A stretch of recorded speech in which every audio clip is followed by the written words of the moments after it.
Welcome to the show. Today we have Mr. Masalila, Yes, sir. or should I rather say Coach Masalila. Yes, sir. Coach Masalila is a certified coach, both with BQA and Maxwell. So he's a man who knows what he's talking about. Yes, sir. Yes. And today we're going to be dealing with a topic that I don't think is dealt with Yeah, in a lot of times and in a lot of circles. that's true. Yes. We are going to be dealing with temperaments. So, as usual on the show, we are going to first tackle it from what God says. So, we have Proverbs 16:32, and it says, He who is slow to anger is better than the mighty, and he who rules his spirit than he who captures a city. So we can hear from this verse we're just dealing with character, the importance of character, Yes. the ability to hold your anger. Yes.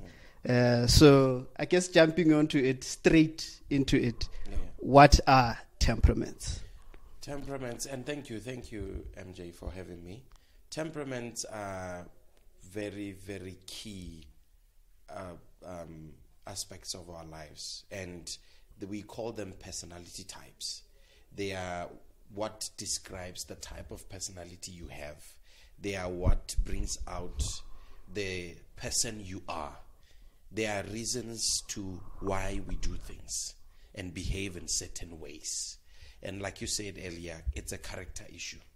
And temperaments now come to define exactly what that character is all about.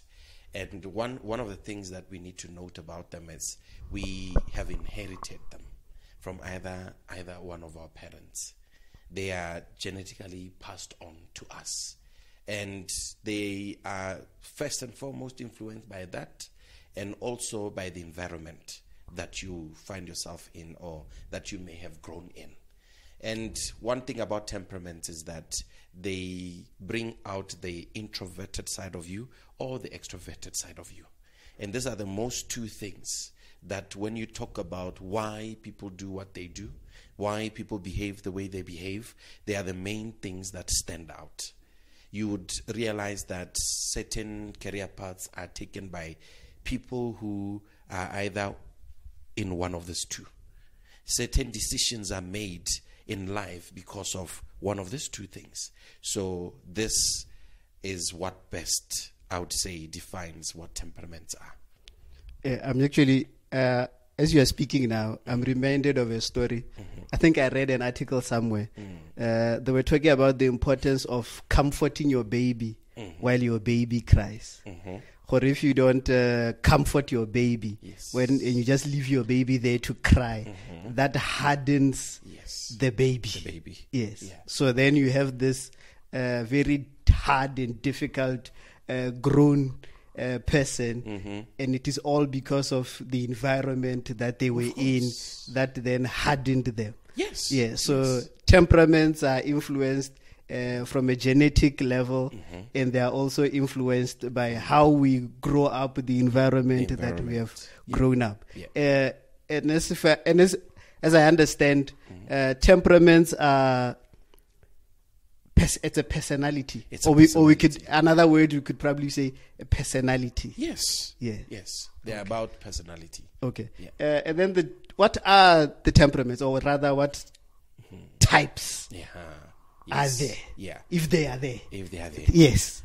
Temperaments have 4 types. And these types are the most that brings out the introverted and the extroverted side of a human being. The ones that depict the introverted side as the phlegmatic and what we call the melancholic temperament. And then we have the sanguine and the choleric, which brings out the extroverted personality of a person. So we've got 4 temperaments. Each and every person has the 4. But one thing that we need to note about the 4 is there is the primary one and the secondary one. So amongst these 4, there is one that precedes you. The one that when we just engage with you, it comes out. You don't have to hold it in. You don't have to try and shape it in any way. It just goes ahead of you. The moment you walk into the room, for those who can tell and read temperaments, they can tell by just the way you are moving, the gestures, the nonverbal cues, that this person has this type of personality. So there are 4: melancholic, sanguine, phlegmatic, and choleric. And then what are the characteristics of all of the 4? Yes. How do I know? Yes. Now that I've made that the distinction between introvert and extrovert, you would hear from the characteristics, this one is best defined in this manner because of the extroverted or the introverted side. Okay. First, I would start with the choleric. Cholerics, number 1, these are the so-called go-getters, the leader type of people, the people that are naturally confident. When they stand out to do something, they just get to do it without having to be harassed and shaped in any way, motivated or anything. They are very organized individuals. 3, they are people who like having their way done. It's either their way or the highway. When you are engaging with such a person or conversing with them, many of the time they are the ones who are making the statements, talking, and they would want things done their own way. Cholerics are people who, like I said, go-getters. They take charge in the environment and the space in which they operate in. And that's why we take them as the leader type of people. And one thing to note is we find most men in this type of temperament. We do have ladies, but men dominate this temperament. Then we have melancholics. Melancholics, we call them the thinkers, the so-called intelligent people. This personality is for those who are very, very much have a very high IQ. And this temperament, the characteristics: 1, melancholics are very, very loyal people. They can be very selfish. They are people who hardly, express themselves. But when they get the chance to do so, there is that intelligence that just comes out. So that's the introvert personality, melancholics. Then we have the sanguine. Sanguine, we call them the life of the party. They are outspoken. This personality is for people who are they enjoy being too social, if I were to put it that way. They are very social beings, very confident because they are extroverts, but they are very, very social, very jolly, and they joke a lot. And for example, one of the examples I'll give, you'd find most people who are into the arts industry are found in this temperament. The artists, the people the comedians, all those type, the speakers, the MCs, they come from this personality, the sanguine personality. And lastly, we have the phlegmatic. We call them the shy type of people. They are the shy ones. They are reserved, calm, collected. They don't make too much noise. Where they mind their own space. They want to be in their small corners, and they don't want to be disturbed. There are people who enjoy being alone, the me time. There are people, even when you are around them, they hardly express how they feel. They'll just be there like an object, hardly speaking, hardly saying much. In a meeting, they hardly comment and say much. But when they are given a chance, and these are the type of people you need to give a chance when you're around. If you don't, they will just keep quiet and not say much. So given a chance, they will say good things and share good things and contribute meaningfully. So I would say those are the characteristics of this 4 temperaments that I just spoke about. Yeah, I like the last point where by identifying this temperament, you are able then to know how this person in this particular setting will be quiet, but if they're given a task, the person then will perform. Yes. I think this then leads us very nicely onto the importance of knowing and identifying your temperament. But I think leading on to that, we can then say, address maybe, is there a test? How do I know what my temperament is? I think after addressing that one, then we can then just move swiftly into the importance of it. Okay. There's a test. Yes. There's a test that that people can take to get to know which temperament they fall into or which personality they have. We call it the psychometric test, and we have free ones online that people can just take and then respond to a few questions, and then after that results will be revealed to show you that this is your dominant temperament, the primary one, and then probably the secondary one will be this, and the last one will be this. Remember, we said we all have 4, but there are those 2 which are dominant, which then now determine what to do in life and what to, in terms of career, in terms of the type of people you can entertain and stuff like that. The why part of why we do temperaments is solely for the reason of growth. Remember, as human beings, we are called to evolve, but in a proper manner, in a manner that takes us from one place to another. Nobody wants to grow and not leave any sense of significance. Nobody wants to just increase in size for the sake of increasing. There should be a meaning why you are growing. So the temperaments come. Knowing them allows you now to be intentional about how you evolve, how you grow, how you charter your course of life and where you go to.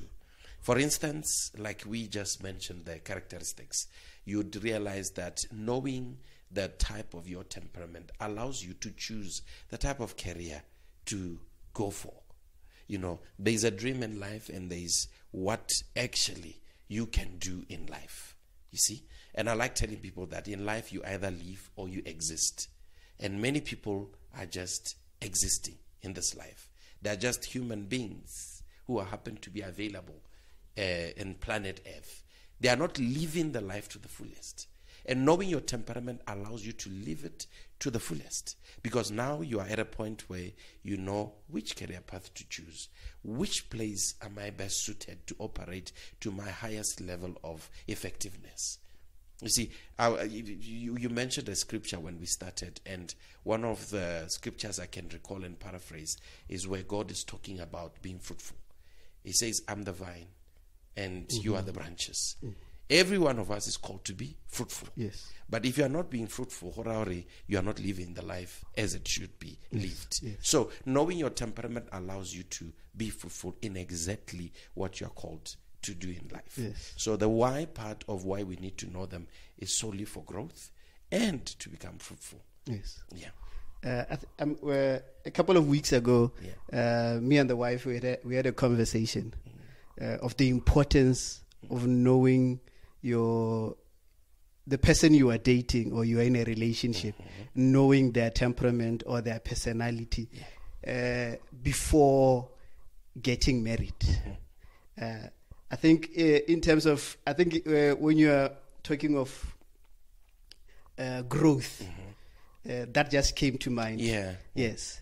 Just that importance in terms of the relationships. Yes. Yes. That if there is an understanding in terms of if I know your personality, then I approach you in a better way than if I didn't understand. Definitely. So we're just talking of the importance, me and my wife, we're just talking about the importance of knowing your spouses or the person that you are dating, their personality. That if you know their personality, then you understand them better and you are able to treat them better. Exactly. And then also there's an extension of grace that comes with it. Yes. So we could, in essence, I think we have mentioned that temperaments affect our careers, and they also affect our relationships. Yes. And remember, just to add on that, remember that even in the career side of things, you need to relate better with people.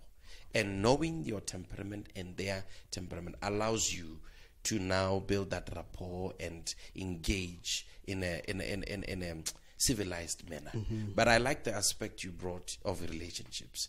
Truth be told, this is the most important aspect. If getting to know the person you're about to engage with in a long-term Contract, yes. if that has any significance, I'll tell you, temperaments are the best place to start. Temperaments are the best place to start because they allow you now to know what you are to deal with as you both of you progress in life, and also how to best manage the person. You know, some of the arguments we have in relationships are not really necessary because let's say, for instance, it's a case of like, I'll give an example. Me and my wife, she's melancholic, I'm choleric, and every time my choleric side kicks in, she knows now we are done. This is the end of the conversation. Especially when we are trying to make decisions or we are talking about something that we are not able to agree in. So now the choleric side comes in and she knows this is what we are going with. If he starts talking in this tone, I know it's done. There's a time when she starts over-analyzing things and she brings out very key, important aspects to whatever decision we want to make. I know it's the melancholic side of her. And instead of me being intimidated by that, being the male person in the family, I accept it as counsel. I get it as advice. But if I didn't know, I would think my wife is trying to belittle me.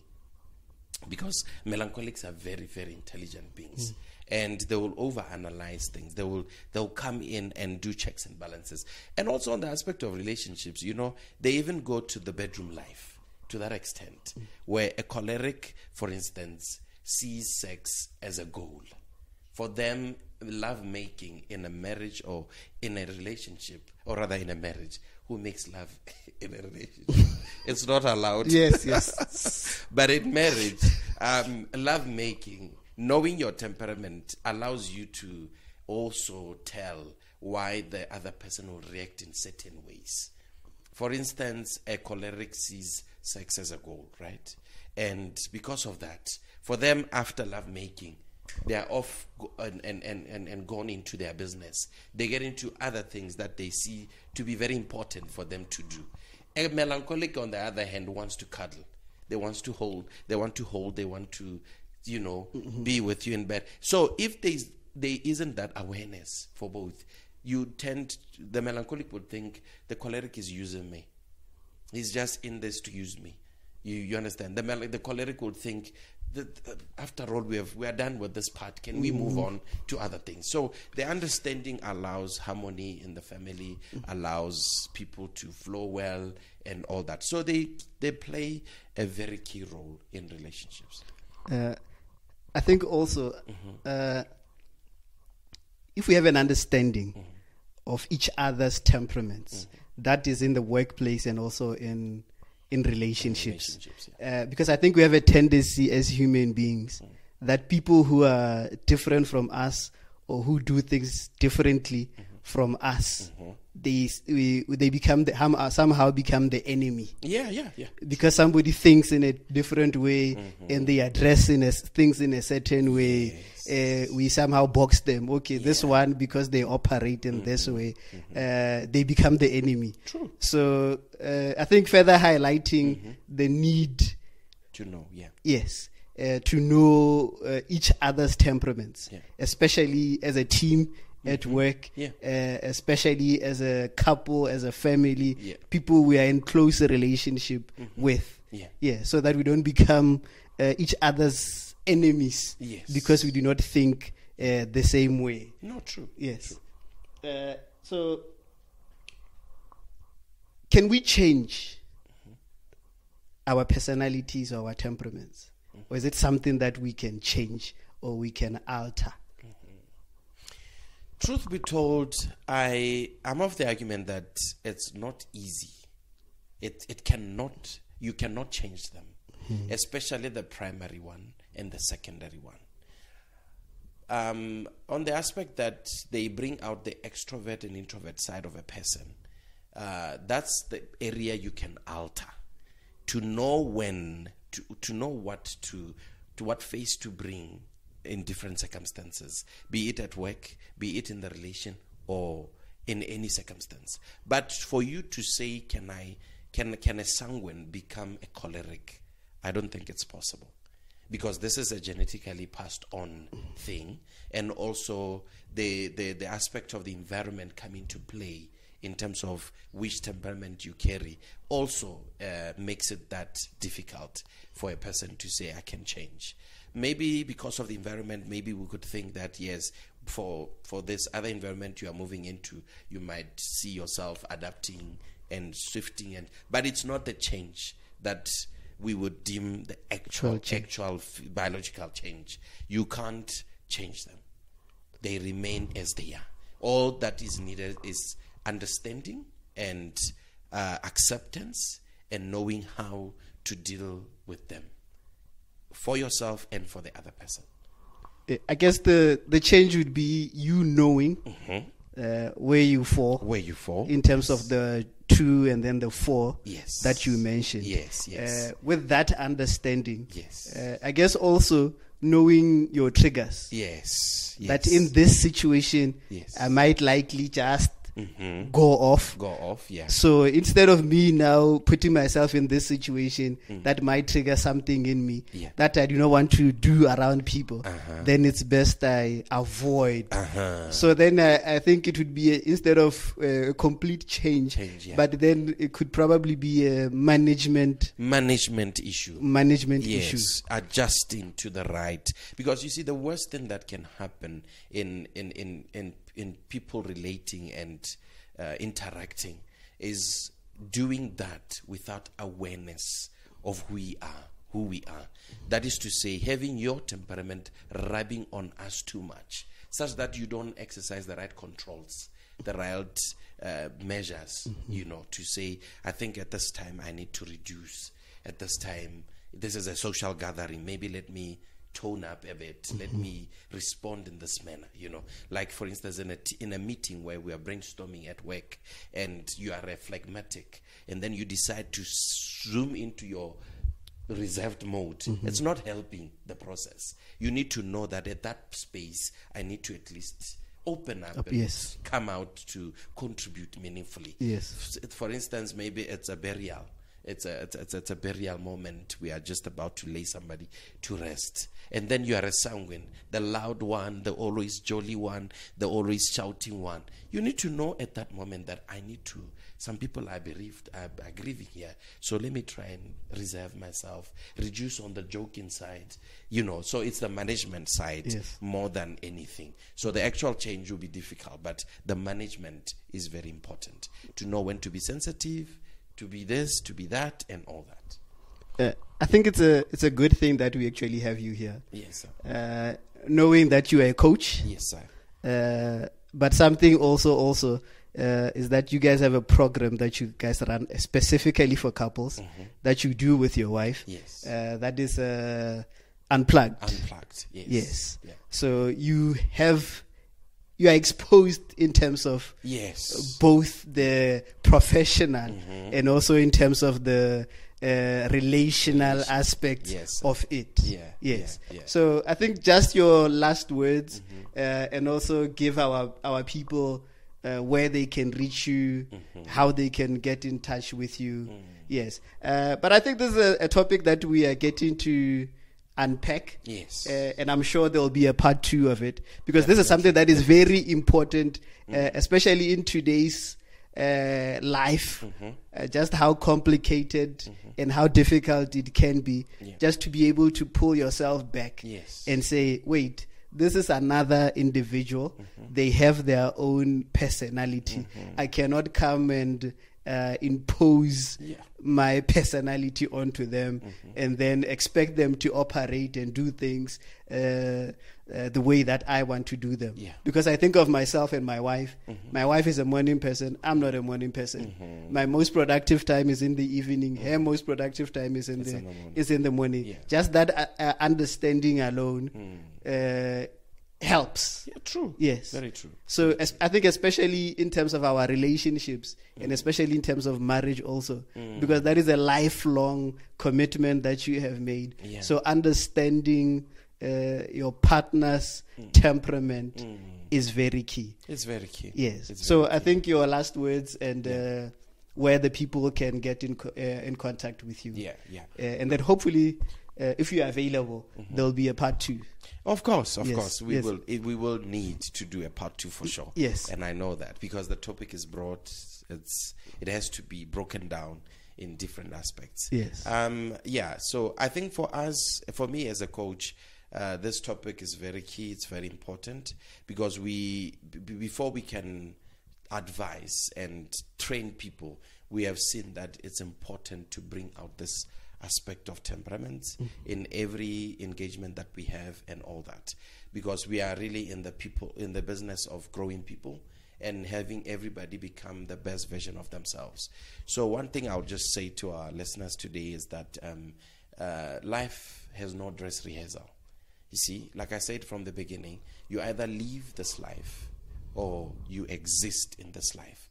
So remember that we all have a purpose in this life that we are living. We all each have something that we want to live this life with. We want to make sure that we make a meaningful contribution before we leave this borrowed time that has been allocated to us. So we want to reach out to such people, and I'm just going to make a call to those who want to see themselves grow, become the best version of themselves, to contact us and reach us. We are available to assist in those aspects. We are more into soft skills, training people on soft skills, and helping people to upgrade in life. And I normally tell people that the best gift you can give to other people is your personal development. Just growing yourself intentionally is what we need to make this place or this world a better place. So we are available to facilitate on such and on that. So thank you so much, MJ, for having us today. And we are available on social media. We're available, and we have our phone lines where you can reach us as well. Social media, it's Tumelo Masalila. It's also Introvision. You can log on into those pages and get in touch with us. And the numbers, I believe, they'll be also shared on the screen for them to appreciate and know. Thank you. Thank you. So thank you, guys. Hope you enjoyed the show. So, yeah. Sharp.